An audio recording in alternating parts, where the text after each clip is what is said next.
Nakabatag na ako. So, isang katungkulan na ilang tao lamang ang kaya itong gampanan. Hindi madali, pero ito ay kanilang pinagtsatsagaan. Lahat ay kayang bitawan para lang tayo'y mapangalagaan. Walang ibang inisip, kundi ang kapakanan ng kanyang mga sinasakupan. Kayang unahin ang iba kaysa sarili nila. Hirap at pagod ay di iniinda, mailaban lang ang mga taong ipinagkatiwala sa Kanya. Sila ang mga taong nagtsagang lumuhod para tayo'y ilapit sa Ama at mga taong hindi tumigil para ipanalangin ka. Aasahan mo kahit anong mangyari, ilalaban ka nila.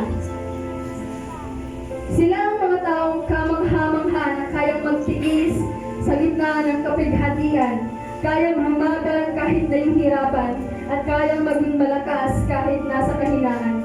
Sila ang mga itinilaga upang sa atin ay mga langka.